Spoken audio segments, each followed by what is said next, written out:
हम लोग भगवद गीता के 6ठे अध्याय के 47वें श्लोक को पढ़ रहे हैं और दूसरा दिन है। यहाँ पे भगवान बता रहे हैं कि कैसे सारे योगियों से मैं नहीं से का मतलब होता है अलग, पृथक।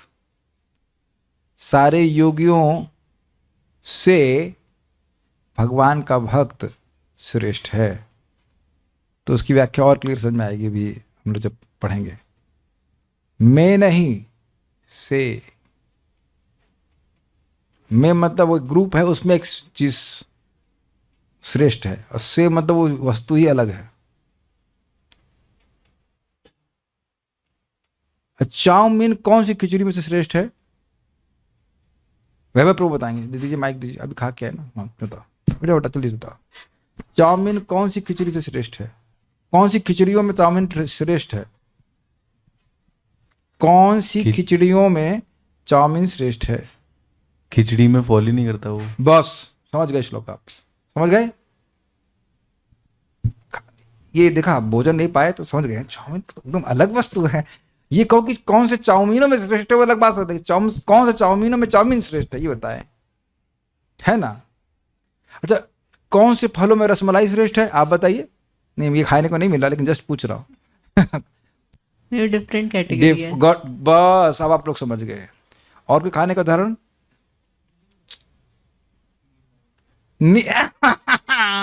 नीम बैगन। This is what is this? No we don't want to remember also. ये तो ऐसा लग रहा था मायावाद के बारे में बात कर दिया। नहीं, नीम बैगन। कोई भाई नीम बैगन के समर्थक हो तो बताना। इनके अलावा हमारे कल्याण रॉय के प्रति करेला। नहीं, I will be demotivated from the class. तो अब आप समझ गए एक ही बात ना। यही बात हम समझाने का प्रयास कर रहे हैं। आचार्यगण समझाते हैं कि देखिए, कर्म, निष्काम कर्म योगी, ज्ञान योगी, अष्टांग योगी, इनमें क्रमशः उत्तरोत्तर तारतम्यता है, लेकिन भक्त योगी बिल्कुल अलग ही है। भगवान की अंतरंग शक्ति, कल हमने सुना था भागवत में, तपसा में हृदयम, तपस्या मेरे हृदय है। तो कौन सी तपस्या? जो भक्त्यात्मक तपस्या है। भगवान में आसक्त होकर के व्यक्ति जो भगवान का भजन करता है, वो भगवान की अंतरंग शक्ति है। तो यही बात यहाँ पे हम समझेंगे। मेरे पीछे बोलिए। योगिनामपि सर्वेषां मद्गति न अंतरात्मना, योगिनामपि सर्वेषां मद्गतेनान्तरात्मना, श्रद्धावान भजते यो मां समे युक्ततमो मतः, श्रद्धावान् भजते यो मां समे युक्ततमो मतः। योगिनामपि सर्वेषां मद्गति न अंतरात्मना, योगिनामपि सर्वेषां मद्गतेनान्तरात्मना, श्रद्धावान भजते यो मां समे युक्ततमो मतः, श्रद्धावान् भजते यो मां समे युक्ततमो मतः। योगी नाम अपि सर्वेषां, योगियों में भी से, योगियों से भी। यहाँ योगी नाम पंचमी विभक्ति के अर्थ में, अगर संस्कृत पढ़े होंगे पंचमी विभक्ति पृथक होने के अर्थ में। वृक्ष से फल गिरे, तो फल गिरते हुए अलग दिख रहे हैं आपको। वृक्षात फलानि पतंती, वृक्ष से फल गिरते हैं, पढ़े, याद है। और वृक्षस्य फलानि पतंती, वृक्ष के फल गिरते हैं, ये षष्ठी विभक्ति है। तो ये योगी नाम अपनी जो है वो षष्ठी विभक्ति में है, लेकिन इसका अर्थ पंचमी में लेना होगा कि योगियों का एक ग्रुप है। उस ग्रुप नहीं, योगियों से बिल्कुल अलग कह लीजिए। एक शब्द आपने ले लिया योगी, कर्म योगी, ज्ञान योगी, अष्टांग योगी, इनसे अलग भक्त योगी, भक्ति योगी। सर्वेशाम, और सर्वेशाम का अर्थ ज्ञानी तपस्वी भी जोड़ लीजिए, और जो ज्ञानी है तपस्वी हैं वो सब जोड़ लीजिए उनसे। मदगतिना अंतरात्मना, मदगतिना मतलब आसक्त, मुझ में आसक्त, और अंतरात्मना तृतीय विभक्ति, आसक्त मन से, अंतर मन से, मतलब बेसिकली आसक्त मन से। मन तो अंदर ही होता है। श्रद्धावान भजते, श्रद्धा से युक्त होकर मेरा भजन करता है। यह मतलब कोई भी, चाहे वो कुत्ता खाने वाले के अभी क्यों ना पैदा हुआ हो, ये अर्थ है। ब्राह्मण हो, चाहे क्षत्रिय हो, चाहे वैश्य हो, चाहे शूद्र हो। जैसे जब भी सब आते हैं ना शब्द भागवत श्लोकों में यह, तो यहाँ वह स्पेसिफाई नहीं कर रहे कि यह ब्राह्मण है, यह क्षत्रिय है, यह वैश्य, यह शूद्र, यह स्वपच, कुछ ऐसा नहीं है इसमें। इसका अर्थ है कि वर्णाश्रम का लिमिटेशन इसमें नहीं है। कोई भी, या स्त्री का भी, कुछ भी नहीं, बच्चा बूढ़ा कोई भी व्यक्ति हो, माम माम मतलब भगवान श्री कृष्ण कह रहे हैं मुझको भजन करता है तो समय युक्त तमो मतः, वह व्यक्ति युक्ततम है। युक्त मतलब जुड़े हुए भगवान से, और युक्ततम मतलब सुपरलेटिव, वो सबसे ज्यादा भगवान से जुड़ा हुआ है, ये अर्थ है। सबसे अच्छा, सबसे श्रेष्ठ है, सबसे अलग है। ऐसे प्रभुपाद जी बड़ा सुंदर कहते हैं, शुचि होय मोची होय यदि कृष्ण त्यजे, मोची होय शुचि होय यदि कृष्ण भजे। मुची मतलब मोची। तो अगर आप लोग का अनुभव है कि नहीं पता नहीं, आप में से किसी का अनुभव है कि आप मोची के पास गए हों जूता बनवाने के लिए, ठीक कराने के लिए गए होंगे, तो उसके पास से एक दुर्गंध आती ही है, चमड़े की दुर्गंध आती है, और सर्वदा आती है। इतनी आती है कि वो आप उससे बाहर भी मिलेंगे तब भी आएगी, उसके शरीर से भी आ रही होगी। और ब्राह्मण बड़ा पवित्र है, ब्राह्मण के पास से चमड़े की बदबू आने का मतलब ही नहीं है, वो तो स्पर्श भी नहीं करेगा उसको। ब्राह्मण चमड़ा नहीं पहनते। तो यानी ब्राह्मण शुचि मतलब पवित्रता, और मोची मतलब अपवित्र, जो भी है, मतलब not in sense any other sense, लेकिन वो काम थोड़ा सा निम्न तरह का कर रहे हैं। तो अगर मोची भी है, अगर भगवान का भजन कर रहा है तो वह शुद्ध हो जाता है, पवित्र है। और अगर ब्राह्मण है और भगवान का भजन नहीं कर रहा है तो वो मोची हो जाता है। शुचि मुचि होय शुचि होय यदि कृष्ण भजे, समझ में आ गया? मोची है लेकिन वह शुचि ब्राह्मण हो जाता है अगर भगवान का भजन कर रहा है। और शुचि होय मुचि होय, शुचि मतलब पवित्र है, और एक और मुचि का होता है कि अपवित्र हो जाता है अगर वो भगवान का भजन नहीं करता। तो ये है भगवान के भजन का अद्भुत पराक्रम। ये सब बातें हैं, ये सब बातें शास्त्र से युक्त हैं, ऐसा नहीं कि अपने से ही बोल दिया। अनुवाद देखिए, और समस्त योगियों में से जो योगी अत्यंत श्रद्धा पूर्वक मेरे परायण हैं, अपने अंतःकरण में मेरे विषय में सोचता है और मेरी दिव्य प्रेम भक्ति करता है, वह योग में मुझसे परम अंतरण रूप में युक्त रहता है और सबों में सर्वोच्च है। यही मेरा मत है। और मैंने भक्तों को समझाया था कि ऐसा नहीं है कि आप ऐसे नहीं हो। अपने जो भक्त हमारे संग भक्ति कर रहे हैं, सब लोग कर रहे हैं, इस्कॉन के भक्त अगर हम कहें सीरियसली भक्ति कर रहे हैं, तो देखो जैसे भक्तों को भय होता है कि हम जब कर पाएंगे कि नहीं, because they are attached to chanting Hare Krishna. नाम के जप का अभ्यास के प्रति भी भक्त लोग आ सकते हैं, छोड़ना नहीं चाहते। एक भक्त हमको बोल रहे थे, आज सुबह बोले, हमको बड़ा अच्छा लगा कि हमको भय हो रहा है कहीं हमारी भक्ति छूट तो नहीं जाएगी। तो ये बताइए, जिस चीज में आसक्त होते हो उसी के छूटने का भय होता है, या जिसमें अनासक्त होते उसमें छूटने का भय होता है? Got it? मैं उस वक्त उत्तर नहीं दिया, हम जब कर रहे थे। ये उनका बहुत अच्छा भय है, और ये भय मेरा भी है, और आप सभी का होगा, है ना, कि ऐसा तो कहीं ना हो कि माया हमको पकड़ ले और हम भजन छोड़ दें, या कोई अपराध ना हो जाए भक्तों के प्रति। ये बहुत अच्छा भय है, बहुत ज्यादा अच्छा भय है। This very good fear, you should have some healthy fear of maya. लेकिन वो इसलिए क्योंकि हम धन से क्षमा कीजिएगा, हम भक्ति से आसक्त है। जैसे हम लोग कहीं मार्केट में जाते हैं और बहुत पैसा भरा हो, बहुत पैसा भरा हो तब भय होता है। 2 रुपये या 2 ठन्नी लेके जाए तो भय नहीं होता है ना? ठन्नी को चोरी ना कर कुछ नहीं है तो कोई दिक्कत नहीं, लेकिन है तब व्यक्ति बचा के रखेगा, छुपा के रखेगा। तो भक्ति, आप अभी सभी लोग भक्ति में आसक्त हैं, अब भी से हैं, मैं ये बोल रहा हूं। अब प्रैक्टिकल समझने का प्रयास कीजिए। हर भक्त जो रात में सोता है, सोचता नहीं कि सुबह उठना है। जो व्यक्ति सुबह उठ पाया है उसने रात में सोचा है, नहीं तो वो उठ नहीं सकता। ऐसा नहीं है अच्छा ठीक है चलो मंगलारती, ऐसा नहीं होता है। प्लीज रेज योर हैंड कि आप लोग इस प्रकार से सुबह उठ पाते हैं। एक व्यक्ति बोल दे कि आप रात में बिना प्लानिंग किए सोते हैं कि हमें सुबह उठना है। Anyone here? हमको डांटने लगेंगे, आप बताओ ऐसा होता है क्या? कभी नहीं होता। अगर सुबह उठने की प्लानिंग ना हो तो नहीं उठते, उठेगा ही नहीं। कलयुग में उठेगा, क्या समझ रखा है आपने? वी आर बोना वाइड कलयुगाइट्स, उठने वाले ही नहीं है। तो जो भक्त उठ रहे हैं उन्हें प्लानिंग किए तब उठ रहे हैं ना? क्यों करी? क्योंकि भगवान की भक्ति कर रही है, मंगल आरती का दर्शन करना है, जप करना है। Is it not? उसके बाद अब देखिए, जब हो गया, भगवान का प्रसाद खाना है, पहले भगवान को खिलाना है, ऑब्वियसली भगवान को खिलाना है, फिर हम प्रसाद पाते हैं, फिर अब गीता क्लास करनी है। यहां तक कि वैभव प्रभु आए हुए हमारे पास, ये हमको याद रहते, अरे 9:57 हो गया है इनको एक दिन में तो इतना परिवर्तन आ गया कि चिंता हो रही थी गीता क्लास में लेट हो रहा है। 1 महीने लेंगे तो क्या हो जाएगा, आप ही देरी लग जाएंगे क्लास पर। तो एक दिन में, कल आए ना आप ही चिंता कर रहे थे ना, अरे 10 बजे की क्लास है, 9:57 हो गया, लेट हो रहा है। Just see the contagious nature of भक्ति। अगर आपको चिंता नहीं होती तो आप बोलते 9:57 क्यों हो रहा है? 9:57 तो होता ही है ना जिंदगी भर से, और लोगों के जीवन में 9:57 हो रहा है ना, नहीं 10 बज गया गीता क्लास करनी है।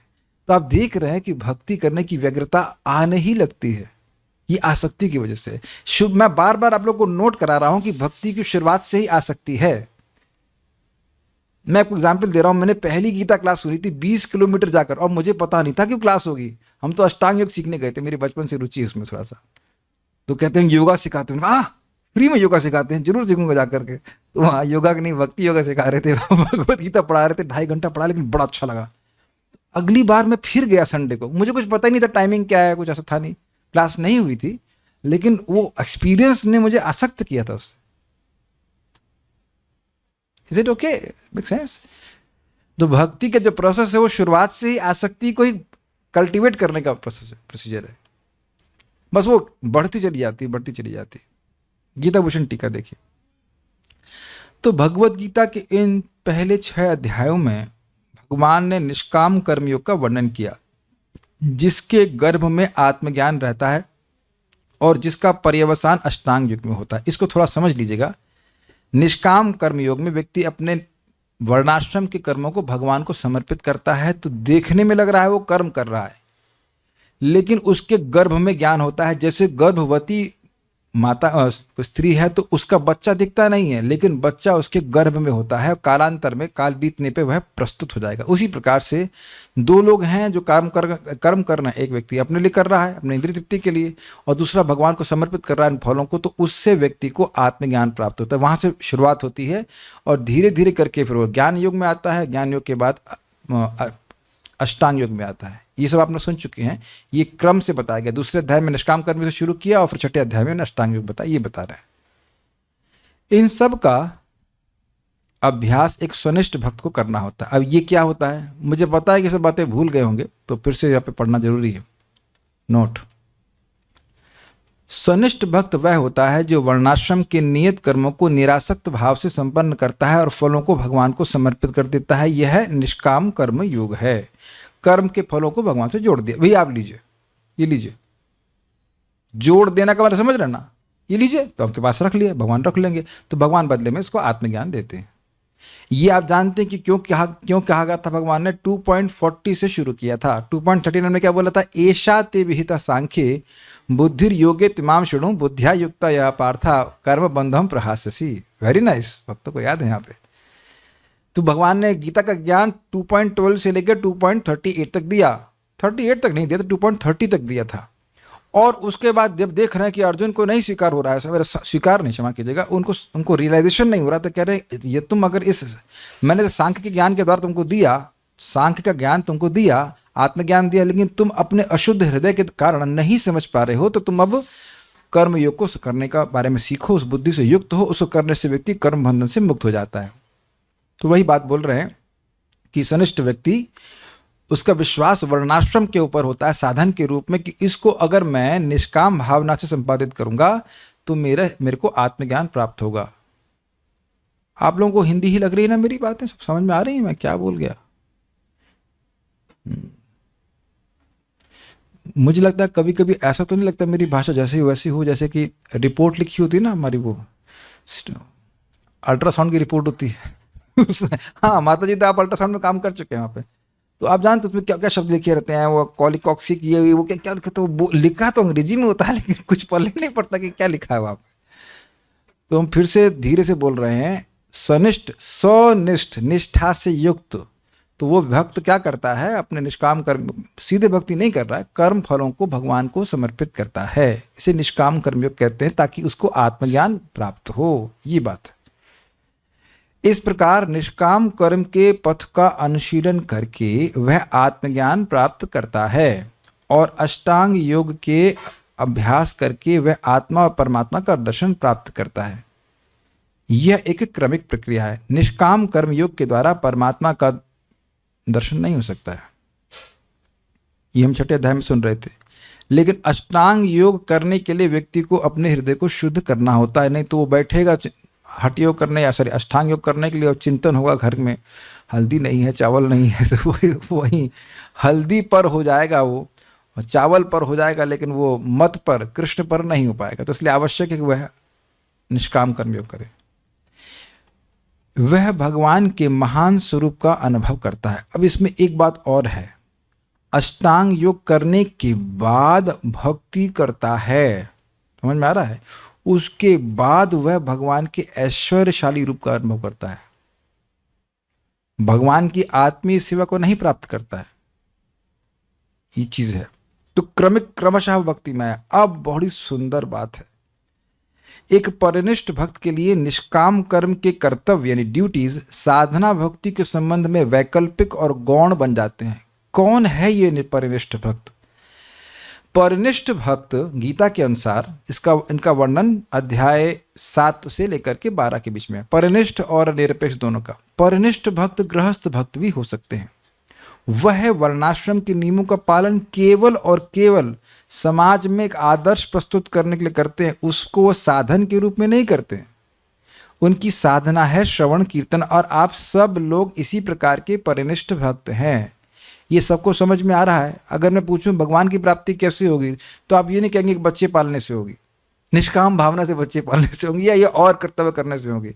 एकदम स्पष्ट है कि श्रवण कीर्तन करने से, जप करने से, भगवान को प्रणाम करने से, भगवान की डायरेक्ट सेवा करने से ही भगवान की प्राप्ति होगी। इसमें कन्फ्यूजन है किसी को? नहीं। देखिए, इसका मतलब ये नहीं कि अब पत्नियां अपने घर छोड़ दे रही हैं, पति को छोड़ दे रही हैं, ये करती रही वगैरह, ऐसा कुछ नहीं। बाबा जी या बाबा जीनी बन जा रही हैं, ऐसा नहीं हो रहा है। क्यों ये शुद्ध भक्त कहे जा रहे हैं? क्योंकि इनकी श्रद्धा, हम सब भक्तों की श्रद्धा शुद्ध भक्ति के प्रोसेस में है कि इससे हमारी शुद्धि होगी। Is it okay? लेकिन घर छोड़ करके नहीं भाग जा रहा सब। सन्यासी को सन्यास ले लिया है, ये ब्रह्मचारी है, तो उसको तो अब जगत से कोई मतलब ही नहीं है, वो केवल भगवान की भक्ति करे, उसे क्या किसी को दिखाना है। लेकिन गृहस्थ लोग को बहुत सारी चीजें लेके चलनी पड़ती हैं, लेकिन उनमें उनकी ये श्रद्धा नहीं है कि मैं इसके द्वारा मुझे भगवान की प्राप्ति हो जाएगी। श्रद्धा किसमें है? जप करके, भगवान का प्रसाद ग्रहण करके, भगवान को प्रणाम करके, भगवान के बारे में सुन करके, इसके द्वारा मुझे भगवान की प्राप्ति होगी। तो उनकी शुद्ध भक्ति में ही श्रद्धा है, इसलिए उनको शुद्ध भक्त कहा जाएगा। परिनिष्ठ भी शुद्ध भक्त हैं और निरपेक्ष भी शुद्ध भक्त हैं। निरपेक्ष समझ गए, उनको वर्णाश्रम को मतलब ही नहीं है। मुझे हमको वर्णाश्रम का कोई नियम करना ही नहीं, ना किसी को आदर्श प्रस्तुत करना, ना कुछ नहीं करना है। अगर आप भूल गए हो तो मैं याद दिला रहा हूं, भगवान गीता में अर्जुन को उपदेश देते हैं, लोक संग्रह में वापी संपशन कर्तुम अर्हसि। लोगों को शिक्षा देने के लिए भी तुम कोई कार्य करना चाहिए। यद्यपि क्षत्रिय आदि के क्षत्रिय हो जाने मात्र से भगवान की प्राप्ति नहीं हो जाती है, लेकिन तुम क्षत्रिय की तरह कार्य करो, क्योंकि अन्य लोगों को उसका इससे आदर्श प्रस्तुत होगा। क्या यहां पे सब लोग समझ पा रहे हैं? तो ये बिल्कुल भक्त लोग स्पष्ट समझ रहे हैं कि अब हम अच्छी पत्नी बन जाएं, अच्छी पति बन जाएं, तो उससे हम अच्छे डिवोटी नहीं बन जाएंगे, उससे भगवान के सेवक नहीं बन जाएंगे। मैं खराब पत्नी और खराब पत्नी बनने के लिए, पति बनने के लिए नहीं बोल रहा हूं।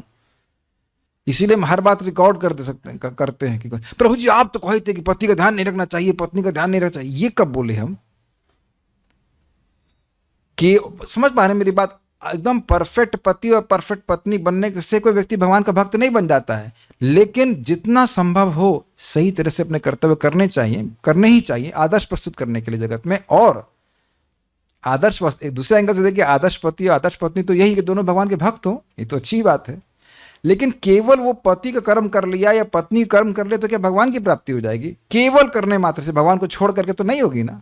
बस उसकी श्रद्धा भगवान की भक्ति में है। यहाँ पे कुछ लोग पत्नी हैं, कुछ पति हैं, या कुछ लोग दोनों में से कुछ भी नहीं है, कुछ लोग कुछ थे वो छोड़ दिए, वो what ever, you can land up in any category, लेकिन जाप करके ही सबको भगवान की प्राप्ति हो जाएगी। देखिए, मैं फिर रिपीट कर रहा हूँ, ये नहीं कहा जा रहा है कि अपनी ड्यूटीज को नेग्लेक्ट करें, लेकिन यह नहीं हम सोच रहे हैं कि अपने केवल कर्तव्य करने से, घर के बिजली का बिल दे दिया हमने तो उससे भगवान की प्राप्ति हो जाएगी। Just case in point. आप लोग प्रैक्टिकल देखो ना, क्या आप लोग को अग्निहोत्र यज्ञ में कोई विश्वास है कि अग्निहोत्र यज्ञ करेंगे, उसमें हाहाको डाको करेंगे तब कुछ शुद्धि होगी ना? तो अब ये बड़ी इंटरेस्टिंग बात है, अपनी स्थिति में रहते हुए भी व्यक्ति शुद्ध भक्त हो सकता है।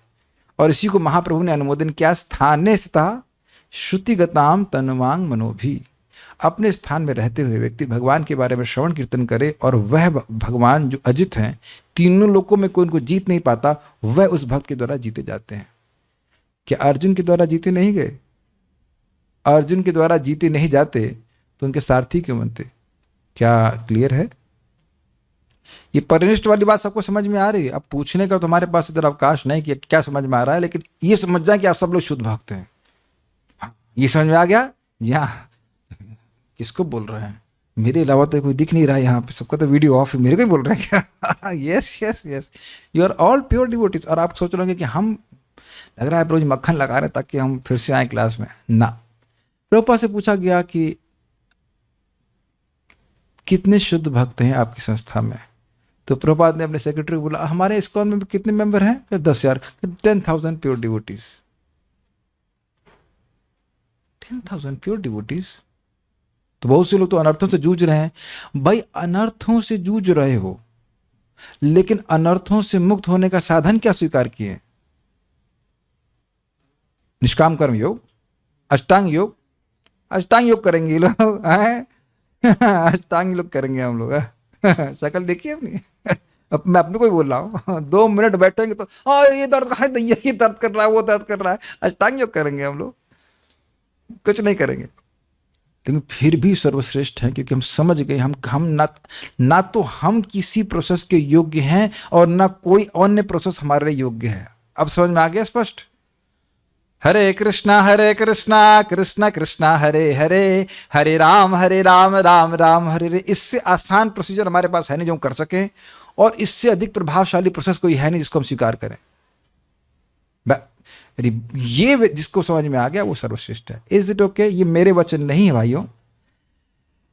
भक्ति में ठाकुर जी समझाते हैं, जिस साधक के हृदय में श्रद्धा हो गई कि नाम जाप के द्वारा ही मुझे सर्वश्रेष्ठ सिद्धि प्राप्त होगी, वो सर्वश्रेष्ठ साधक है। सिद्ध नहीं है, साधक है। चाहे किसी व्यवस्था में हो गई, भक्ति करके ही मैं सर्वश्रेष्ठ सिद्धि को प्राप्त करूंगा, तो वो सर्वश्रेष्ठ साधक है। और ये सब लोग जानते हैं। हम लोग अपना स्वास्थ्य ठीक रखने के लिए कुछ सहायता किसी चीज की ले रहे हैं, इसका मतलब यह नहीं है कि वह हमको भगवान की प्राप्ति करा देगा। सूर्य नमस्कार करने से क्या भगवान के पास पहुंच जाएंगे? वेल, इसमें एक आइडिया लगा सकते हैं। भगवान की फोटो अपने लेफ्ट में रखिए और सूर्य नमस्कार कर दीजिए, तो 12 नमस्कार होते हैं। हम तो शालिग्राम नाम करते हैं, ओम केशवाय नमः प्रणाम, ओम नारायण नमः प्रणाम, तो 12 नमस्कार हो जाते हैं। तो वह तो फिर 9.9 अध्याय के अंत में पहुंच गए ना, माम नमस्कुरु। हम तो ऐसा कर लेते हैं, भाई ये नमस्कार भगवान को अर्पित कर देते हैं। बट पॉइंट इज दैट इतना हर भक्त के जो दिमाग वाली चिप है उसमें एच हो गया है कि भक्ति करके ही हम भगवान की प्राप्ति कर सकते हैं। मैं इसलिए स्लो जा रहा हूँ क्योंकि बात लोगों को समझ में नहीं आती।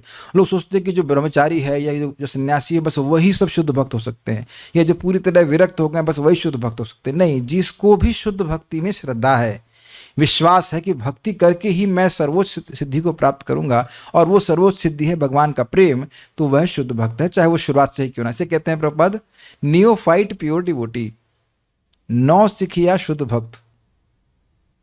ओके, ठीक है। हम लोग महाभागवत शुद्ध भक्त नहीं है, हम लोग नौसिखिया शुद्ध भक्त है। होपफुली स्वर्ग वर्ग तो नहीं जाना चाहते ना आप लोग गीता पढ़ के। मैं जानबूझ के होल्ड करके बात समझा रहा हूं कि try to see the purity in the devotees. Yes. अच्छा, मान लो आपको भारत का प्राइम मिनिस्टर बना दे, तो क्या आप जब करना बंद कर देंगे? मोस्ट प्रॉब्ली कर देंगे, इसलिए भगवान बना भी नहीं रहे। लेकिन मतलब नहीं करेंगे तो आप कहेंगे भाई वो तो बड़ा डिफिकल्ट है, वहां तो हम कैसे हम भक्ति ठीक से नहीं कर पाएंगे, क्या जरूरत है भाई? I think this is very clear कि आप क्यों जब कर रहे हो। इस साधना भक्ति में सीधे भगवान का श्रवण, कीर्तन और स्मरण इत्यादि होता है, और आदि का मतलब हो गया पूजन और नवधा भक्ति। भगवद गीता के मध्य 6 अध्यायों में भगवान अपनी शरणागति के मार्ग का वर्णन करेंगे, जो एक परिनिष्ठ भक्त के लिए मुख्य साधना है। Is it okay? 6ठा अध्याय पूरा हो रहा है। 7 से 12 कितने अध्याय हुए? 5। 12 - 7 5 हुआ। जानबूझ के गिनती करा रहा हूं। 7 से 12 में 6 अध्याय होते हैं, तो 7 को माइनस नहीं करना है, 7 को इंक्लूड करना है। तो 6 अध्याय, इन 6 अध्याय में शुद्ध भक्ति का वर्णन है। कोई पुस्तक देंगे? कोई पुस्तक है यहाँ पे? बस तो गीता ही है। अब गीता को उदाहरण लेकर के तो हम नहीं बात कर सकते, लेकिन कोई पुस्तक, कोई कॉपी वॉपी है? आजकल लोग फोन के अलावा कुछ लेके घूमते नहीं। लाई चलिए इसी से एग्जाम्पल लेता हूँ।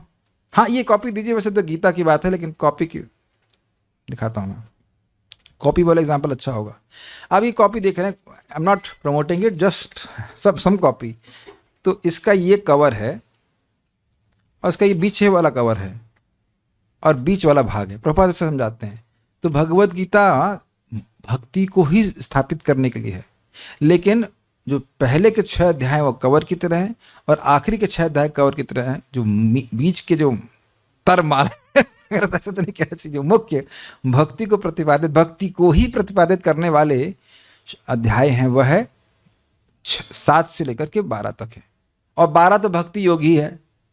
आप यह देखें कि इससे पहले तक भगवान निष्काम कर्म योग को बताए और महान भी बताए, ज्ञान योग को भी बताए, अष्टांग योग को भी बताए, सुखम आत्यंतिकम इत्यादि सब बताया। लेकिन अब यहाँ पे वो सब सीज कर दिए हैं इस श्लोक में। योगी नाम अपि सर्वेशाम मद्गतेन अंतरात्मना श्रद्धावान भजते युमाम समय युक्त तमो मतः। इन सब योगों को बताने के बाद भी भक्ति की श्रेष्ठता बता रहे हैं। क्लियर? और अब जब भक्ति के बारे में बताएंगे तो ये नहीं करेंगे कि निष्काम कर्म योग भी कर लेना चाहिए। Does that make sense? या भक्ति योग से भी एक श्रेष्ठ योग है, राज योग, और ये योग और वो योग, पता नहीं क्या कौन से रोग होते हैं। सॉरी, ये आई मीन योग नहीं, वो रोग होते हैं, नॉट रोग, योग होते हैं। अलग अलग आजकल चलने लगा है बहुत सारी बातें। भक्ति योग इज लास्ट बेस्ट साधना, उसके आगे कोई साधना नहीं है। तो अब यहाँ कोई भक्त हाथ खड़ा करके बताए कि आप परनिष्ठ होने में क्या कठिनाई अनुभव करते हैं, और उत्तर होगा कोई कठिनाई नहीं है। आज से ही परनिष्ठ हो सकता है, चाहे वो 2 माला कर रहा है, चाहे 4 कर रहा है, चाहे 8 कर रहा है। भगवान में हमारी प्रीति हो जाए इसलिए हम भजन कर रहे हैं। सिंपल। अच्छा, ये कोई बड़ी कॉम्प्लिकेटेड बात नहीं। जगत में हम कुछ भी कार्य करते तो सोच ही करते हैं, इसमें बैठा हूँ, यहाँ जा रहा हूँ, बस में बैठा हूँ यहाँ पहुँचने के लिए। अगर आपको 5 मीटर की दूरी जानी तो आप बस में तो नहीं बैठेंगे। हम लोग के अपने घर से यहाँ बस में आए, चलो बस पकड़ते हैं क्यों भाई, आप बस पकड़ के आए यहाँ पे, आप तो आए होंगे बस पकड़ करके। तो भाई छोटे स्थान पे जाना तो उसका साधन आप स्वीकार करते हैं। आप तो जरूर बस पे आए होंगे ना माता जी, संयुक्त माता जी? नहीं तो सामने ही रहते हैं, तो बस सामने रहते तो बस क्यों पकड़ेंगे? तो आदमी सोचता है ना कि कौन सा कहाँ पहुँचना है, क्या मेरा साध्य है, उसके अनुसार वह साधना का निर्णय करता है। एक भक्त पूछ रहे हैं परनिष्ठ का मतलब क्या है? I forgot. अब समझ में आ गया आपको? 15 मिनट से मैं ये समझा रहा हूँ परनिष्ठ का क्या मतलब हो रहा है, और अब मैसेज आ रहा है यहाँ पे कि परनिष्ठ का क्या अर्थ होता है। रामायण बीत गई और पूछ गए कि रावण कौन था या राम कौन था। इतनी देर से क्या समझा रहे? यही तो समझा रहे। परनिष्ठ का मतलब हुआ परितः निष्ठ। सनिष्ठ मतलब निष्ठा से युक्त, और परिनिष्ठ मतलब परितः निष्ठ। अच्छी श्रद्धा, बढ़िया श्रद्धा वाला व्यक्ति, उसकी श्रद्धा भक्ति योग में है, एक्सक्लूसिवली भक्ति योग में। देखिए हम लोग, मैं कई बार बोल देता हूँ ये करने के लिए ये भी कर लीजिए, ये होम्योपैथिक दवा खा लीजिए। कभी बोला हूँ कि मृत्यु टालने के लिए ये होम्योपैथिक दवा खा लीजिए।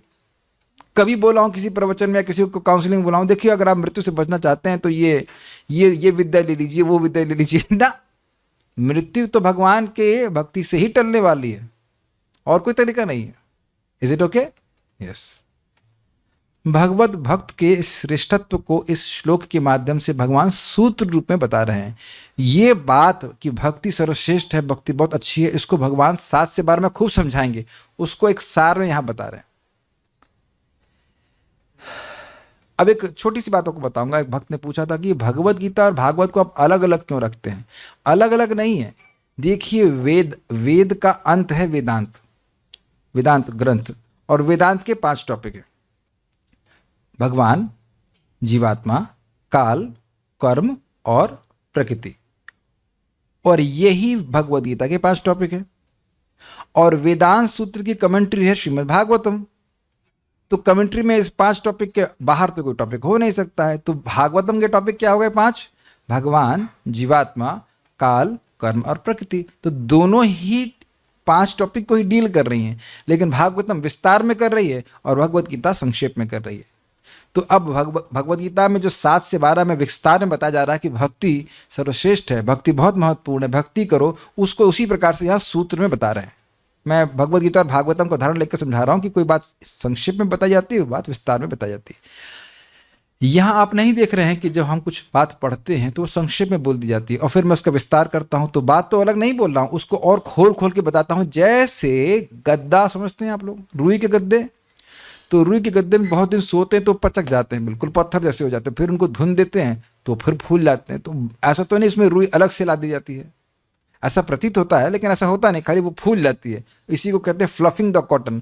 तो वही बात यहाँ बोल रहे हैं कि जो बात इस श्लोक में भगवान आप स्थापित कर दिए कि भक्ति योग सर्वश्रेष्ठ, उसी को आगे 7 से लेकर 12 अध्याय में और क्लियरली बताएंगे कैसे भक्ति श्रेष्ठ है इत्यादि, या कैसे भक्ति जागृत की जा सकती है। ओके, यहां पर योगी नाम शब्द का अर्थ यह नहीं लेना चाहिए कि सभी योगियों में जो मेरी उपासना करते हैं मैं उसको सबसे अच्छा मानता हूं। इसकी व्याख्या मैंने क्लास की शुरुआत में कर दी। ये अलग कैटेगरी ही है, से होना चाहिए, मैं नहीं, से, क्योंकि यह इंगित करेगा कि भगवत भक्त को पहले कहे गए योगियों की श्रेणी में रखा जा रहा है, यथा निष्काम कर्म योगी, ज्ञान योगी और अष्टांग योगी इत्यादि। यद्यपि उनमें भी तारतम्यता होती है, परंतु वे सभी हीन हैं और इस कारण से सभी बराबर ही हैं। नोट, जैसे सरसों के दाने बनाम मेरू पर्वत, बनाम मतलब होता है वर्सेस, तो सरसों के दाने भी छोटे बड़े होते हैं। मैंने उदाहरण दिया था कि राई का दाना और सरसों का दाना, या सरसों के दाने में भी अलग अलग साइज होता है, लेकिन मेरू पर्वत से कैसे तुलना करेंगे आप? चलो मेरू नहीं देखिए, हिमालय तो देखा होगा। अब हिमालय पर्वत से सरसों के दानों की क्या तुलना हो सकती? समझ में आ गया? तो वो सारे के सारे मिलके भी हिमालय से छोटे हैं, व्यक्तिगत रूप से छोटे हैं, अत्यंत हीन हैं, यह सूचित कर रहे हैं। इसलिए जो भक्ति योग को स्वीकार करके अपनी सदगति के लिए किसी अन्य मार्ग को स्वीकार करता है वह मूर्ख कहा जाएगा, और अन्य मार्गों को छोड़ करके भक्ति स्वीकार करता है तो बहुत बुद्धिमान कहा जाएगा। ज्ञाने प्रयासमुदपश्यन्नमन्त एव जीवंत सन्मुखरितं भवदीयवार्तां स्थाने स्थिता श्रुतिगतां तनुवांग मनोभिर्ये प्रायशो जितोप्यसित स्त्रीलोक्याम। ये निर्विशेष ब्रह्म का अनुभूति करने का जो प्रयास है उसको दूर से त्याग कर, ऐ ज्ञान शिविर चल रहा है, नहीं आना है हमको, समझ में आ गया? दूर से टाटा कर दिया, नहीं आना है, नहीं आना है। क्यों? वो गीता क्लास में जा रहे हैं, अभी टाइम नहीं है, बाद में देखेंगे, कभी 2-4 जन्म के बाद देखेंगे, नहीं आना, देखेंगे भी नहीं, नहीं आएंगे इधर। ये अर्थ है ज्ञाने प्रयासम उदपस्य, दूर से ही त्यागते हुए, कभी ज्ञान शिविर में जाएंगे ही नहीं है। गए आप लोग ज्ञान शिविर में जाने का? कोई प्लानिंग है ज्ञान शिविर में जाने का? अरे गीता क्लास में ज्ञान नहीं मिल रहा है जो ज्ञान शिविर में जाएंगे। आजकल बहुत चलता है निराकार वालों का ज्ञान शिविर, ज्ञान शिविर। यही ज्ञान देते हैं कि आपका बाप निराकार है। बाप मतलब परमपिता, परमेश्वर, परमात्मा, निराकार। निराकार बोलते मतलब नहीं है, तो यही बताने के लिए बोले थे कि परमपिता नहीं है, तो तुमको पहले ही पता था कि नहीं है। उनके बारे में तुमको पहले ही नहीं पता था, उनके आकार के बारे में तो पहले ही नहीं पता था। आपने बता दिया निराकार है, तो बताया क्या? मान लीजिए किसी बच्चे को नहीं पता हो किसी बाप का नाम क्या है, कोई व्यक्ति बोले तुम्हारे पिताजी का कोई नाम नहीं, तो ये तुमको पहले से पता था। Is it not? आपने ज्ञान में वृद्धि क्या करी? आपको पिताजी के बारे में नहीं पता कि पिताजी कैसे लगते हैं, तुम्हारे पिताजी का कोई रूप नहीं है, तो ये तो हमको, इस अज्ञान में तो हम पहले ही थे कि पिताजी का रूप नहीं पता हमको, तो आपने बताया क्या? तो ये ज्ञान शिविर नहीं, अज्ञान शिविर। तो ऐसे अज्ञान को दूर से छोड़ देते, नहीं करते, और भगवान के भक्तों से कथा सुनते हैं और इस प्रकार से भगवान को जीत लेते हैं। तो स्पष्ट समझ में आ गया। और दूसरा श्लोक भगवान ब्रह्मा जी बोलते, खूब लताड़ मारते, बहुत डांट लगाते हैं, कहते हैं श्रेयम श्रुतिम भक्ति मुदस्यते विभु क्लेशन्ति ये केवल बोध लब्धये तेषामसौ क्लेशल एव शिष्यते नान्यद यथा स्थूल तुषावघाति नाम। कोई व्यक्ति श्रेयम स्थिति, श्रेय के परम मार्ग आपकी भक्ति को त्याग देता है, कुछ ऐसे बेवकूफ होते हैं, त्याग देता है, और केवल बोध लब्धये, निर्विशेष ब्रह्म की प्राप्ति करने के लिए वह तपस्या कर रहा है। तो कैसा व्यक्ति है वो ऐसा व्यक्ति है जो केवल क्लेश उठाया था, केवल क्लेश उठाता है। क्लेश होता है साधना करने में और उसको क्लेश ही मिलता है। तेषामसौ क्लेशलैव शिष्यते। कैसे? जैसे चावल की भूसी, अब देखें धान होता है, धान का छिलका, तो छिलका निकाल देखे, अब इसे कूटिए आप। अब कोई सोचे कि मैं इसे कूटूंगा और चावल मिलेगा, जो एकाध दो गाने थे चावल की वह भी पिस करके पाउडर बन जाएगा, उसको फाइन भूसी मिलेगी जो दिमाग में भरेगी उसके। समझ में आ रहा है बात? उस महाराज बड़ा अच्छा बोलते, कुछ नहीं मिलेगा, हाथों में दर्द होगा और हाथ में छाले पड़ेंगे, है कि नहीं? कूटे जा रहा है, कूटे जा रहा है। पर्वत प्रमाण, पर्वत समझ, पर्वत के साइज का भूसा आप कूटेंगे तो उसे क्या मिलेगा? पर्वत के ही साइज का फाइन भूसा। मुझे याद है भरतपुर में जाकर मुझे क्लास देनी थी और हमारी गाड़ी के आगे, कार के आगे एक बहुत बड़ी बैलगाड़ी थी, इसमें भूसा ही भरा हुआ था। हमने कहा वाह देखो, मैंने फोटो खींचा, हमने कहा देखो इस भूसे की गाड़ी का सारा भूसा ऑफलोड कराइए और उसको पीटिए तो क्या मिलेगा? कभी सोचे हैं आप? आहा कितना भूसा ऐसे पीटेंगे तो बहुत फायदा होगा, कभी नहीं सोचे ना? तो सोचो जो व्यक्ति अमृत को छोड़ करके ऐसा भूसा पीट रहा है उसे क्या कहेंगे? दिमाग को सर नहीं है, उसके दिमाग में भूसा भरा है, कह लीजिए। यही ब्रह्मा जी इस प्रकार से बोल रहे, केवल क्लेश कर रहा है, क्लेश कर रहा है, उसे क्लेश ही मिलेगा, कुछ नहीं मिलेगा। और भक्तों को क्या कठिनाई, बैठ करके भगवान के संग, भगवान के बारे में सुनना है और भगवान के बारे में जप करना है और भगवान की प्राप्ति हो जाएगी। क्लेश कुछ है नहीं, सुख से साधन संपन्न हो रहा है और साध अवस्था में तो आनंद सुख मिलेगा, तो क्यों नहीं स्वीकार करेगा भक्ति? उसका दिमाग नहीं अगर खराब होगा तो, दिमाग अगर खराब है तो फिर तो कुछ और स्वीकार करेगा। करते हैं। आईआईटी में एक व्यक्ति थे, हम बड़ा सदाचारी व्यक्ति थे, सर के पास आए, क्लास सुना, सब कुछ। मायापुर तक गए तक, मतलब पूरा गौर पूर्णिमा वाले दिन गए, मुझे अच्छे से याद है। बाद में आकर फिर ध्यान कर रहे हैं। तुमको समझ में गुस्सा आया, समझ में नहीं आया, इनको समझाने का प्रयास किया लेकिन ना, उसकी सत्ता नहीं थी। हम ध्यान करेंगे, तीनों करें, हमारी माँ करें भक्ति, आसान है। तो आसान है तो तुम क्यों नहीं करते? तो आप समझ गए मैं क्या कहना चाहता हूं। पर्वत के समान कोई वस्तु हो और उसके आगे सरसों के दाने कौन गिनेगा? अब दूसरा एग्जाम्पल दे रहे हैं। ये एग्जाम्पल सरसों के दाने वाला श्रीपाद रामानुचार्य जी का है।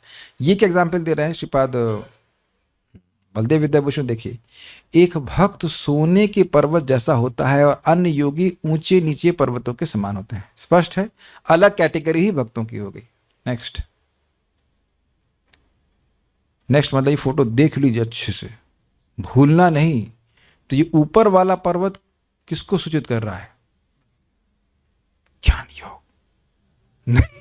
नहीं, भगवान की भक्ति। एकदम चमक रहा है ना, गोल्ड। और नीचे वाले बहुत सारे पर्वत हैं, कुछ भी उनको पर्वत है, उनकी रिफ्लेक्शन या कुछ भी, वो सब ठंडे हैं। दे आर नॉट गोल्ड, ना। अच्छा है, अच्छे लग रहे हैं, अच्छा है, दूर से अच्छे लग रहे थे, दूर से देखिए, लेकिन गोल्ड के पर्वत को ही स्वीकार करना चाहिए। और काफी इंटरेस्टिंग एग्जाम्पल दिया, क्योंकि हमारे अवतार भी गोल्डन अवतार है, Gaurang, is it not? So we serve that. तो अर्थ यह होगा कि जो मेरी पूजा करता है उसे मैं सभी योगियों से श्रेष्ठ मानता हूं, अर्थात निष्काम कर्मयोगी, ज्ञान योगी और अष्टांग योगी के साथ तपस्वी, भौतिक ज्ञानियों और सकाम कर्मियों से भी। समझ में आया? योगी नाम अपि सर्वेशाम, जो योगी नहीं उनसे भी श्रेष्ठ मानता हूं और जो सभी योगी उनसे भी श्रेष्ठ मानता हूं। कुछ समझ में आया? योगी नाम अपि, योगियों से भी, और सर्वेशाम अपि, सभी से मैं श्रेष्ठ मानता हूं। इसीलिए महाप्रभु ने कहा, जिसने एक बार भी हरि बोला है, क्या बोला है? हरि, वो श्रेष्ठ सब आकार, वो सभी से श्रेष्ठ है। अब ये बात स्वीकार करना सामान्य लोगों के लिए कठिन होता है। ये हरे कृष्णा क्या कर रहे हो यार? क्यों टाइम बर्बाद कर रहे हो? टाइम ही बर्बाद करना है तो हमारी तरह करो ना। ये बात वह पूरी नहीं करते।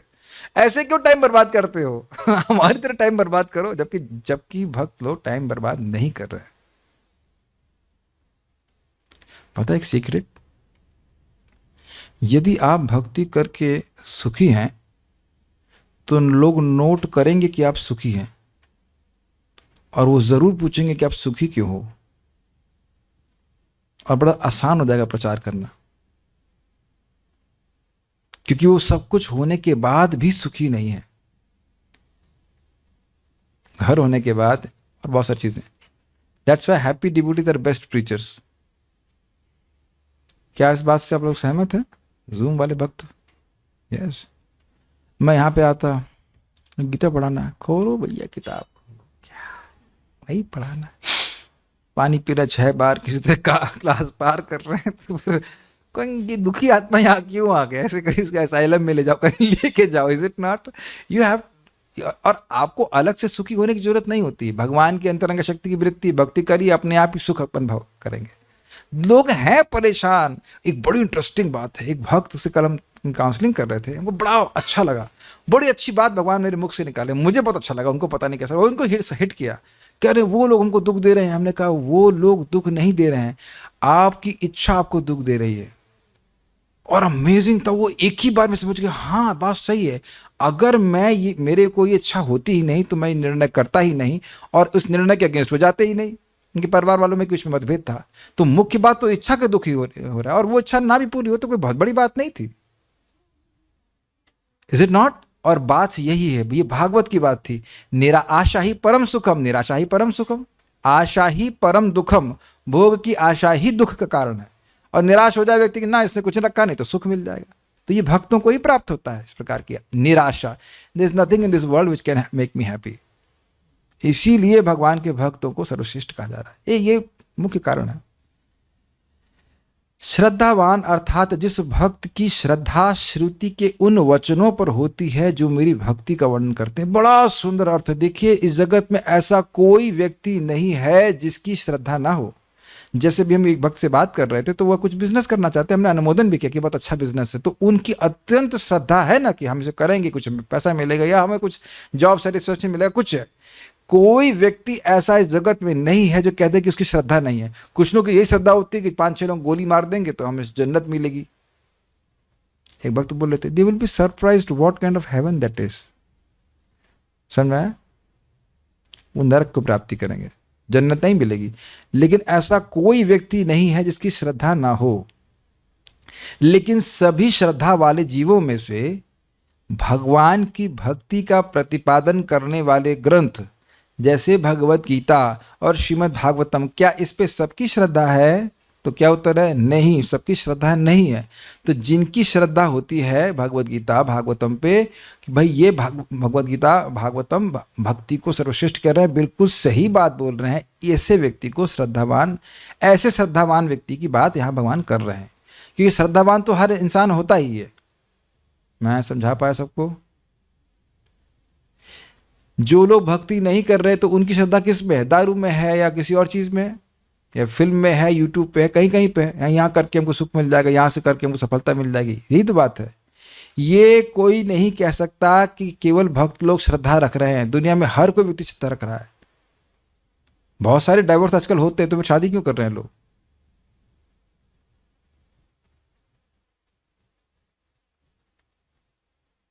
श्रद्धा है कि भाई ये इनके संग हम जीवन भर, ये व्यक्ति हमको जीवन भर सहन कर लेगा या हम उसको सहन कर लेंगे, जो भी है व्हाटएवर। जबकि केस तो आजकल आ रहा है कि सहन नहीं कर पा रहे, है ना? तो फिर तो क्या करेंगे आप बताइए?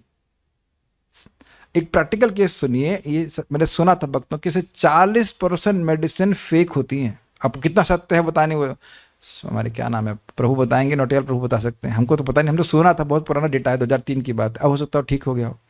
तो क्या आप दवा नहीं खाएंगे? आप दवा नहीं खाएंगे आप? मैंने बताया ना, लखनऊ हम लोग गए थे, वहाँ पानी पी तो श्रद्धा थी, पानी बड़ा पवित्र लग रहा देखने में, वही उससे वही पी करके डिफिकल्टी में पड़ गया था, पेट खराब हो गया था कि अच्छा अब हम पानी ही नहीं पिएंगे। ऐसा तो आप नहीं कह सकते। श्रद्धा रख रहे हैं ना आप सब लोग।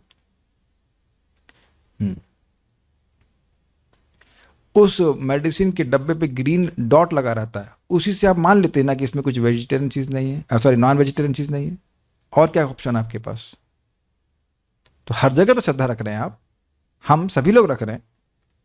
लेकिन भगवत गीता में जो श्रद्धा रख रहा है वो निष्पाप व्यक्ति है, वो बहुत अच्छा व्यक्ति है। और प्रभुपाद पहले बोल चुके हैं, जो शुरुआत से ही गीता में श्रद्धा रखा है कि भगवान की वाणी है, वो भगवत गीता को पढ़ने की शुरुआत से ही मुक्त है। क्यों? क्योंकि भगवान की बात मानेगा। ये भगवान बोल रहे हैं। भगवान कह रहे भोग लगाओ, हम लगाएंगे। भगवान कह रहे प्रणाम करो, करेंगे। प्रणाम करेगा तो भगवान मुक्त कर ही देंगे, और करेगा तो छोड़ दीजिए, करने की इच्छा होगी तभी मुक्त हो गया। Just so simple. मैं समझाने का प्रयास कर रहा हूं, देखिए भक्ति में अनंत शक्ति है, वो आपके आपके और मेरे वाली बात नहीं, वो है, इनहेरेंट है। लेकिन अगर हमारी श्रद्धा होगी तब तो हम जाएंगे ना, तब तो करेंगे। और एक और इंटरेस्टिंग बात बताऊं, श्रद्धा का अर्थ है टेस्ट। क्या आप लोगों को गीता सुनना बिल्कुल खराब लगता है? ये तो प्रश्न ही मूर्खता होगा। तो आप कहेंगे भाई आए काय को, आपको इतनी अकल नहीं है, फर्जी में आ रहे हैं हम लोग यहाँ पे, फालतू में आ रहे हैं, अच्छा लग रहा है आपको, क्या बात कर रहे हैं आप? तो आप गुस्सा होने का पूरा अधिकार है। आपको अच्छा नहीं लग रहा हो तो आप क्यों आए होते? अगर आपको यही विश्वास होता, यह विश्वास होता ही कि नहीं गीता ठीक है कि नहीं, तो आप सुनते ही नहीं ना। Why would you waste your time, is it not? अच्छा, मैं आप लोगों को बता रहा हूँ, इस छठे अध्याय के बाद हम लोग कल से कर्मकांड का लेक्चर शुरू कर रहे हैं। Please raise your hand if are interested.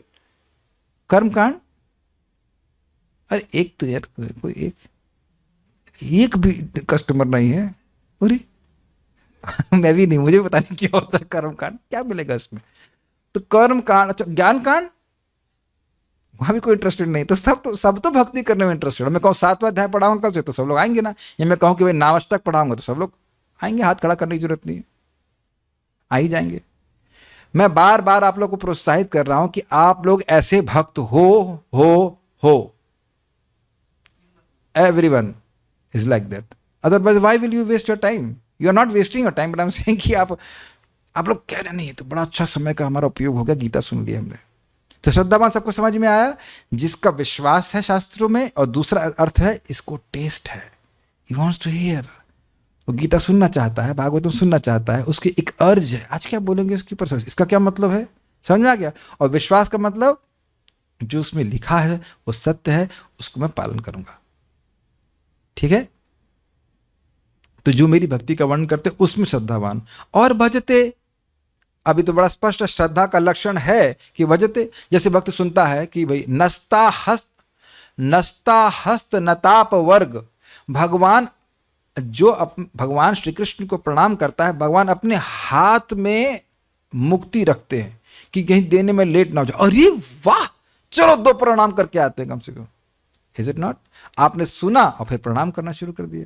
तो ये अर्थ हुआ श्रद्धा। ये एकदम सही बात है, भक्ति की कृष्ण कर्णामृत में लिखा है भाई, और सेवा करने लग जाएगा, ये बात है। भजते अर्थात जिसका मन मुझ में ही आसक्त होता है, अर्थात वह एक क्षण के लिए भी मुझसे विरह सहन नहीं कर सकता, तो वह श्रवण आदि भक्ति के द्वारा मेरी सेवा करते रहता है। ये बहुत रहस्यमय बात है।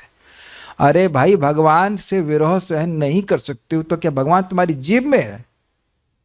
भगवान क्या तुम्हारी जेब में? जी हां, तुम्हारा हृदय सदा गोविंद विश्राम। भक्त से विरह, भगवान से भक्त विरह सहन नहीं कर सकता, अग्रीड। तो भक्त क्या करता है? भक्ति करता है। तो ये तो बड़ी अजीब सी बात लगती है, भगवान से विरह, तो भगवान तो दूर है ना, और भक्ति यहां कर रहे हो। देखिए, भगवान से संपर्क होता है भक्ति के द्वारा। जैसे आप लोगों का मुझसे संपर्क हो रहा है जूम के द्वारा, समझ में आ रहा है? जूम नहीं होता तो हम लोग इस प्रकार से क्लास नहीं कर पाते। मैं भी आप लोग से संपर्क कर पा रहा हूं, है कि नहीं? मेरी वाणी का आप लोग से संपर्क हो रहा है आकाश के द्वारा, जिसमें ध्वनि के द्वारा संपर्क हो रहा है कि नहीं?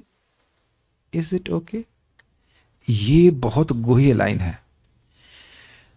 भजते मतलब होता है सेवा करता है, और इसकी व्याख्या क्यों करी गई है? क्योंकि वह आसक्त होता है और भगवान से विरह अनुभव नहीं कर पाता, सहन नहीं कर पाता, इसलिए वह सेवा करता है। तो आप इसको समझने का प्रयास कीजिए, बहुत रहस्यमय है। Contact with the Supreme Lord by any of the 9-fold processes of devotional service is always a forward march back home, back to Godhead. ये प्रभुपाद जी का शब्द है। तो जब हम भक्ति करते हैं तो भक्ति योगे तिष्ठति, भगवान भक्ति योग में बैठे रहते हैं। आपने कल सुना था, तपसा में हृदयम, भगवान कहते हैं कि जो भक्ति वाली तपस्या है, भक्त्यात्मक तपस्या है, वे मेरा हृदय है। मेरा हृदय है अर्थात मेरी अंतरंग शक्ति है, और मैं ही इस तपस्या की आत्मा स्वरूप हूं, अर्थात भगवान की भक्ति ही भगवान का एक स्वरूप है। तो भक्ति को टच करना या भक्ति में रहना अर्थात भगवान के अंतर्गत रहना, भगवान की अंतरंगा शक्ति में रहना। Okay, let us touch Krishna, Hare Krishna, got it. नाम बोला, भगवान नाम से भिन्न है, तो भगवान का संपर्क प्राप्त हुआ। कथा सुनी तो भगवान से अभिन्न है, गीता भगवान से भिन्न है, भगवान का प्रसाद भगवान से भिन्न है, तो भगवान का विरह सहन नहीं कर पाता है, इसलिए भगवान का संपर्क प्राप्त करता रहता है भगवान की भक्ति के द्वारा। ये भजते शब्द का आशय है। सबको क्लियर हो रहा है ये बात? Is very nice. इसीलिए हम सब लोग एक सुख का अनुभव करते हैं इस भक्ति के द्वारा, क्योंकि भगवान की अंतरंग शक्ति, भगवान की शक्ति, भगवान का अनुभव, कुछ संपर्क, स्पर्श, संस्पर्श हमको प्राप्त हो रहा है। इसी को ब्रह्म संस्पर्श कहा जाता है, दिव्य अनुभव।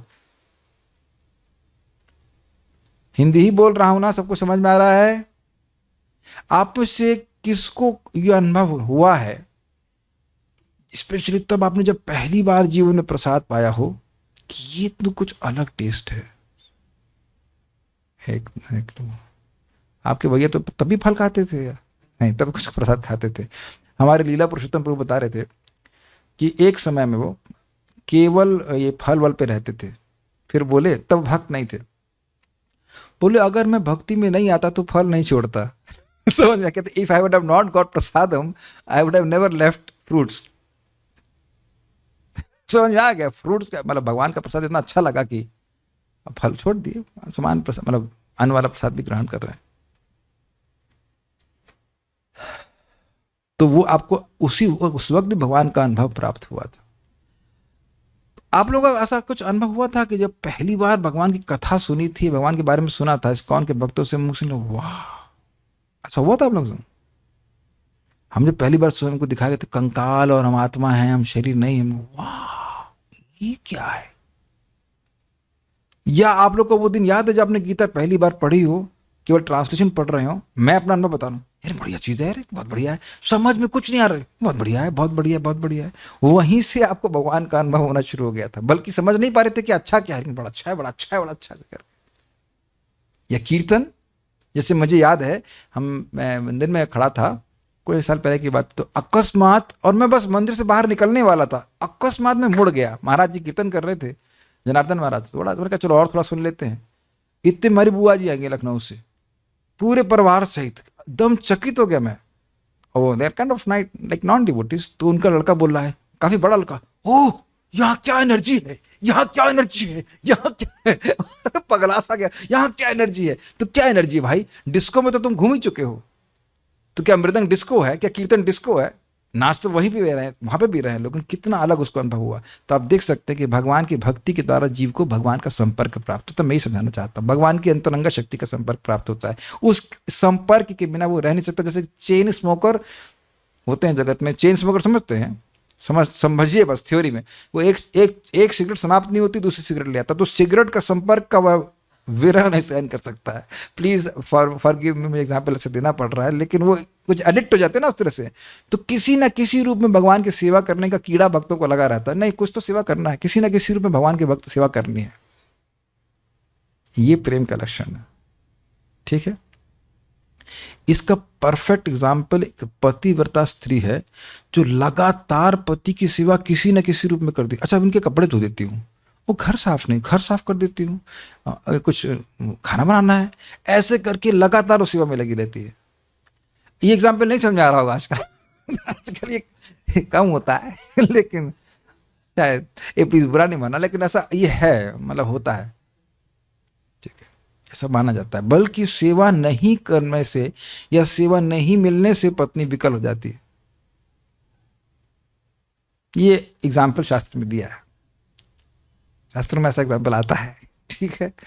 एक भक्त बोल रहे इट इज ट्रू, ओके प्रभु जी, ठीक है, यस माता जी, आई एग्री, हम तो कह ही रहे हैं it is true, is it true.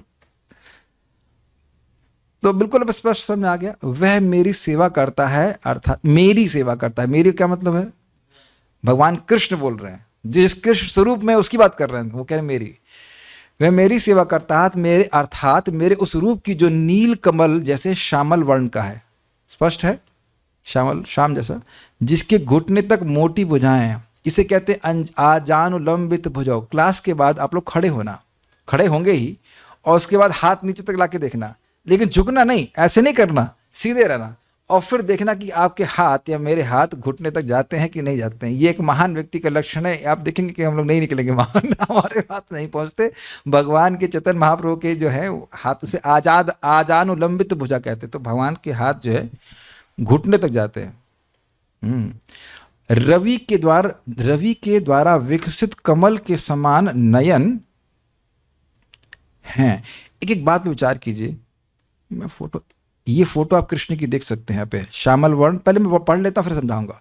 विद्युत के समान चमकते वस्त्र, वह रूप वन माला, मुकुट कुंडल, कटक मतलब आर्मलेट्स, और केयूर भी मतलब आर्मलेट्स। जो मैं समझ रहा हूँ कि अब दोनों से कुछ एक होगा, कड़ा, और एक कड़ा आगे के हाथ पे पहनते हैं, यहाँ पे पहनते हैं, और एक यहाँ पहनते हैं, तो दोनों में से कोई है। अब आप लोग जानते हो तो जाने, हम तो कभी पहने नहीं, हमको पता नहीं। कटक और केयूर कहते हैं इसको, आर्मलेट्स कहते हैं। हार कौस्तुभ मणि और नुपुर से सुशोभित होकर विराजमान है, मतलब विराजमान है, सुंदर लग रहे हैं। वह रूप जो अपने प्रकाश से सभी दिशाओं के अंधकार को नष्ट करने वाला, इस रूप की वह पूजा करते हैं। जरा देख लीजिए, कृष्ण की सुंदर कमल नयन है, श्यामल वर्ण है, दोनों चीज दिख गई, केयूर और कटक। भगवान ने एक हाथ में कुछ पहन रखा है आगे के भाग में, और कंधे के पास वाले बाजू में पहन रखा है। हार है भगवान का, वैदुर्य मणि है, इस प्रकार सुंदर सुंदर बाल हैं भगवान के। इस प्रकार से एक बड़ी रुचिकर बात है, भगवान की दिव्य वपु से एक आभा प्रस्तुत होती हुई दिख रही है। ये आभा अन्य वस्तुओं के द्वारा प्रकाश प्राप्त करके रिफ्लेक्ट करने वाली आभा नहीं है, ये स्वयं भगवान के शरीर से विग्रह से आने वाली आभा है। ये बड़ी रोचक बात है, आज तक आप लोग ध्यान नहीं दिए। मैं जब बस अभी कल ही सुन रहा था मैं जन्म लीला, तब मैंने ध्यान दिया महाराज क्या समझा रहे हैं। देखिए, भगवान ने देवकी और वसुदेव के सामने प्रकट हुए थे, उनको दर्शन दिया, तो वहां क्या लाइट थी, वहां क्या बल्ब था, अंधकार था। लेकिन भगवान के प्रस्तुत होने से पूरा प्रकाशमान हो गया। एक लाइट को बंद कीजिए, इसको समझ में आएगा। एक लाइट, ये वाली लाइट, हाँ बस, हाँ। अब देखिए मेरा चेहरा कितना काला काला लग रहा है। अब मैं कहूं कि मैं अपने ही प्रकाश से एकदम चौंक जाऊंगा, इसको नहीं भाई हमारे पास नहीं है, ऑन कीजिए, उधार लेता रहा। हम लोग उधार के प्रकाश में हैं, लेकिन भगवान स्वयं प्रकाश है। अब समझ में आ गया, कितने सारे प्रॉप लेने पड़ते तब बात समझ में आती है, लेकिन आ तो गई ना। और ब्रह्मा जी के समय तो आसपास बिजली भी नहीं थी बेचारे, बिना बिजली के भजन किए। हम लोग को तो एसी भी मिल जाता है, बिजली मिलती है। भगवान का बच्चा मिला तो बेचारे भगवान उनको एसी भी नहीं दिए, वही कमल में बैठे बैठे ऐसे भजन करते रहे। तो उनके सामने भी जब भगवान प्रकट हुए तो देखेंगे कैसे, समझ में आया आपको बात। हम लोग पूरा प्रकरण पढ़ गए, सोचे नहीं। ब्रह्मा जी के सामने प्रकट हुए भगवान, तो वहां ना एसी, वहां ना बल्ब है, ना कुछ है, तो भगवान दिखे कैसे, और बड़े डिटेल में दिखे, तो भगवान का स्वयं का प्रकाश था। ये भी भगवान के विग्रह की अद्भुत क्षमता है, ऐसा जगत में कहीं देखने को नहीं मिलता ना। स्वयं प्रकाश देखने को मिलता है सूर्य, लेकिन भगवान की आभा पूरी तरह से दिव्य है। अपितु यह सूर्य की आभा भी भगवान की अंग कांति की ही आभा है, इसे ब्रह्म ज्योति कहते हैं। वह माम अर्थात मुझ स्वयं भगवान की सेवा करता है। स्वयं भगवान का क्या अर्थ है, अनपेक्षी रूप, भगवान अनन्य सिद्ध रूप। भगवान कृष्ण कहां से आते हैं, वैभव प्रभु बताया आपको भगवान कृष्ण कहां से आते हैं? आपको पता है भगवान कृष्ण कहां से आते हैं? नहीं पता। आपको पता है भगवान कृष्ण कहां से आते हैं? वो सदैव से ही है। सदैव से ही है, सही उत्तर है, गलत तो नहीं। हाँ, आपको पता है कहां से आते हैं? स्वयं भगवान तो लिखा हुआ है, मैं पूछ रहा हूं कहां से आते हैं भगवान कृष्ण? कहीं से नहीं आते। देखो, सही ज्ञान कितना पढ़े तब सही ज्ञान है, और आपको अभी से सही ज्ञान है। आपने सही कहा, आपको नहीं पता भगवान कहां से आते, और किसी को नहीं पता, क्योंकि भगवान कहीं से नहीं आते। इसका अर्थ है स्वयं भगवान। बलराम जी भगवान कृष्ण के विस्तार हैं। कृष्ण किसके विस्तार है? कृष्ण किसी के विस्तार नहीं है। बिल्कुल सही उत्तर दिया, आप पहले से जानते लग रहा गीता। सही है, सही उत्तर है। कोई कृष्ण कहां से आते हैं नहीं जानते, क्योंकि कहीं से आते ही नहीं, तो जो चीज है ही नहीं इसको नहीं जानना है, तो सही उत्तर है ना। तो भगवान कहीं से नहीं आते, स्वयं भगवान है।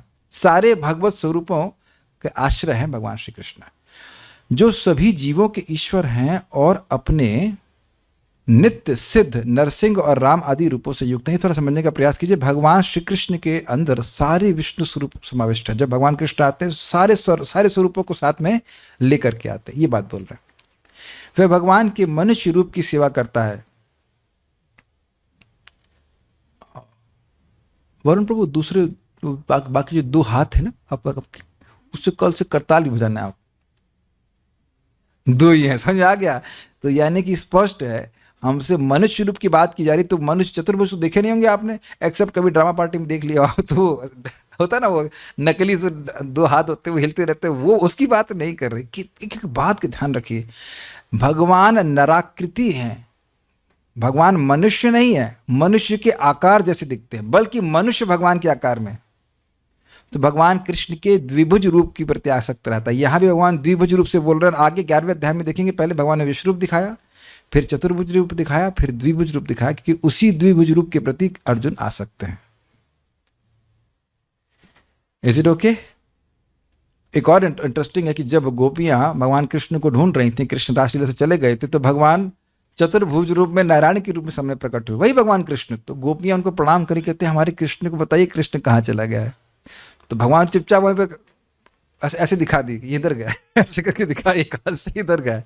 लेकिन जब राधा रानी वहां पे आई तो 2 हाथ गिर गए वो धारण नहीं कर पाए राधा रानी के सामने। तो राधा रानी की यही इच्छा है कि वे द्विभुज रूप कृष्ण की सेवा करती हैं। ओके, वह भगवान के मनुष्य रूप की सेवा करता है जो विज्ञान और आनंदमय है। विज्ञान मतलब ज्ञानमय, आनंद मतलब आनंदमय, जो माता यशोदा के स्तनों से दूध पीते हैं और जिनको कृष्ण इत्यादि नाम से पुकारा जाता है। अब ये सब किसकी व्याख्या है? कौन से शब्द की व्याख्या है? माम योगी नाम अपि सर्वेशाम मदगतेन अंतरात्मना श्रद्धावान भजते यह माम। एकदम माम मतलब माम, कृष्ण, जो कृष्ण की सेवा कर रहे हैं, उपासना कर रहे हैं, वह सर्वश्रेष्ठ योगी है। ये अर्थ है। सब आपके सामने श्लोक है।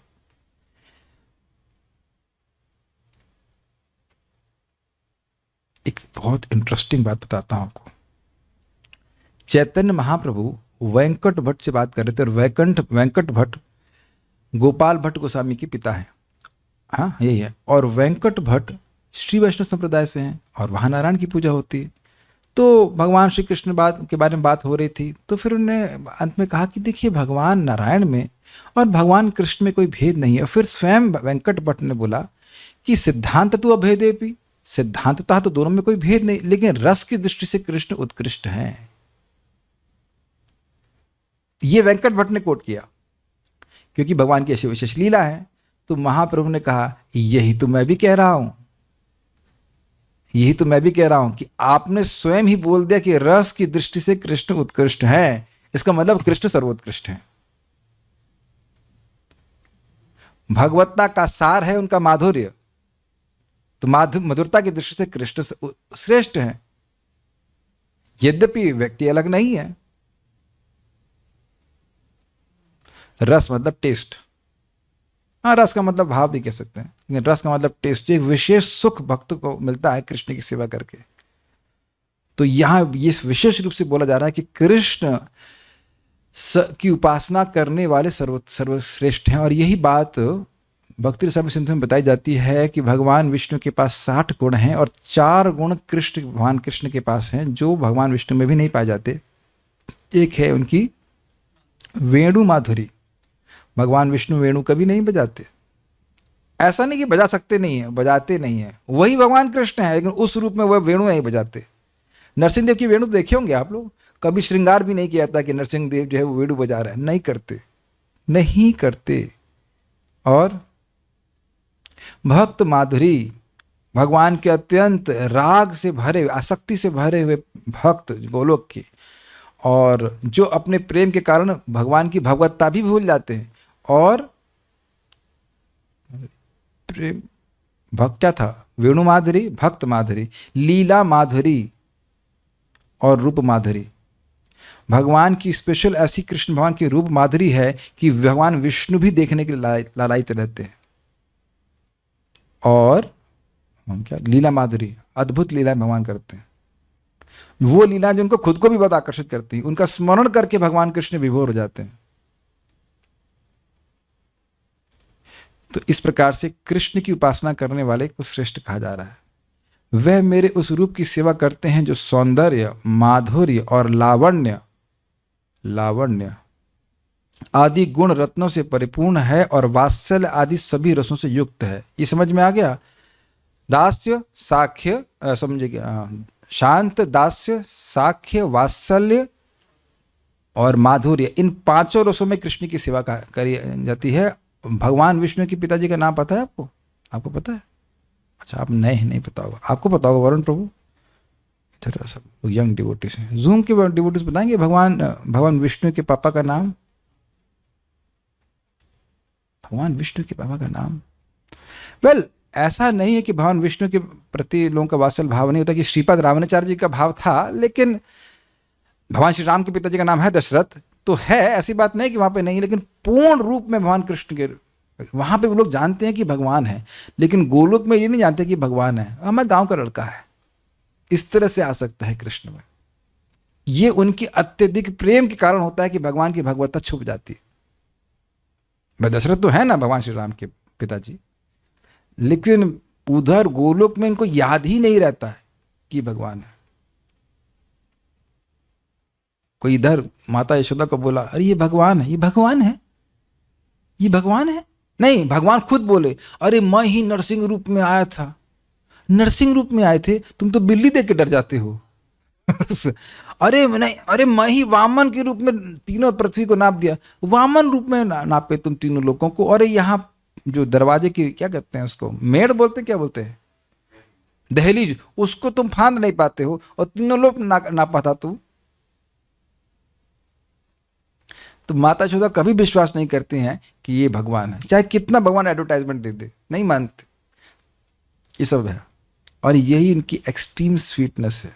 ठीक है, जो मेरी सर्वज्ञता, सर्व ऐश्वर्यता और सत्य संकल्पता के गुणों को भी अधीन किए रहते हैं। ये समझ में आ रहा है? भगवान का मधुरता इतनी ज्यादा है गोलोक में कि उनका ऐश्वर्य दबा ही रहता है, वो प्रकाशित नहीं हो पाता। इतना ज्यादा प्रेम है, इतना ज्यादा प्रेम है कि वो प्रेम ही उन सारी शक्तियों को अधीन किए रहता है, दबाए रहता है वो शक्तियां। जैसे आप दामोदर लीला आने ही वाली, उसमें हुआ था दामोदर मंथ में कि माता यशोदा उनको बांधना चाहती हैं कृष्ण को, कृष्ण बंधना नहीं चाहते, तो कुछ उनका ऐश्वर्य की शक्तियों को अपना सेवा करने का मौका मिल गया कि रस्सियां बांधती जा रही हैं माता यशोदा, वो बांध नहीं पा रही हैं। लेकिन जब भगवान की कृपा उमड़ गई, माता यशोदा का प्रेम देख के, उनका प्रयास देख करके, तो फिर वो बंध गए, असीमित को भी बांध दिया। तो भगवान का ऐश्वर्य दब गया कि नहीं? यही बात बोलना। यहां देखिए ना, भगवान अब अपने भक्त के ही ड्राइवर बन गए हैं। बन गए ना ड्राइवर अर्जुन के, इक्का चला रहे हैं, अगर कहा जाता है इक्का चला रहे हैं, शॉफर भी नहीं, इक्का चला रहे हैं। अरे मर्सिडीज चलाए होते अर्जुन के तो मानते, रथ चला रहे हैं। और ऐसा नहीं खाली रथ चला रहे हैं और घोड़े की सेवा कोई और कर रहा है, घोड़ों की मरहम लगाना, घोड़ों को नहलाना धुलाना, जब वो कर रहे हैं सारथी का काम, तो सारे काम सारथी कर रहे हैं। इतना प्रेम के वशीभूत हो गए भगवान। तो इससे बातें यहां पे हैं। ऐसा परनिष्ठ भक्त जो मेरे प्रति ही समर्पित है, वह मेरे द्वारा युक्ततम माना जाता है। तपस्वी मुझसे युक्त हैं, कुछ तपस्या कर रहे हैं, इंद्रिय संयम कर रहे हैं। निष्काम कर्मयोगी मुझसे अधिक युक्त हैं, क्योंकि अपने कर्मफल को भगवान को दे रहे हैं। और एक मिनट, परंतु मुझ सर्वेश्वर का अनन्य भक्त युक्तम है। मैं सभी योगियों को एक ही दृष्टि में समग्रता में देख सकता हूं। इस लाइन का क्या मतलब है? बड़ा इंटरेस्टिंग है। आप सबको बोल रहे हैं कि ये ऊपर है, ये नीचे है, ऐसा कैसे बोल पा रहे हैं? तो कहते हैं कि मैं सबको ऊपर से देख पा रहा हूं, ये यहाँ है, वहाँ है, यहाँ, इस प्रकार से। इस श्लोक की व्याख्या और भी हो सकती है, लेकिन उसको हम आगे कल पढ़ेंगे। बहुत समय हो गया, आगे पढ़ेंगे। यही टीका बहुत लंबी है, तो उसको हम कल पढ़ाएंगे। अभी जल्दी जल्दी मैंने जान कि इसकी एक और व्याख्या है, उसको हम लोग कल पढ़ेंगे। कहाँ तक था? हम लोग पेज नंबर 18 तक रुक गए, उसके बाद हम कल पढ़ते हैं। कोई प्रश्न किस भक्त का है? जब कहा जाता है श्रवण कीर्तन सर्वश्रेष्ठ साधन है, तो क्या इसका अर्थ यह है कि बाकी साधन कम होते हैं? भक्ति में कोई भी साधन करें तो भगवत प्रेम प्राप्त कराने में समर्थ है, लेकिन बोला गया है तार मध्य सर्वश्रेष्ठ नाम संकीर्तन, निरपराध नाम लैया पावे प्रेम धन। 64 अंगा भक्ति का वर्णन होता है, और उसमें भी 5 अंगा भक्ति जो है वो सर्वश्रेष्ठ माना जाता है। दुरुह अद्भुत वीर्यस्मिन् श्रद्धा दूरेस्तु पंच के, यत्र स्वल्पोपि संबंधे सद्याम भाव जन्मने। भक्तों का संगति, भगवान का नाम उच्चारण करना, श्री विग्रह की श्रद्धा से सेवा, धामवास और श्रीमद् भागवतम के अर्थ का आस्वादन रसिक भक्तों के साथ। ये 5 महासाधन कहलाते हैं, जिससे थोड़ा सा भी संबंध हो और श्रद्धा ना भी हो, बहुत थोड़ा संबंध हो लेकिन अपराध नहीं हो, तो भाव भक्ति प्राप्त हो जाती है। ये समझ में आ रहा है?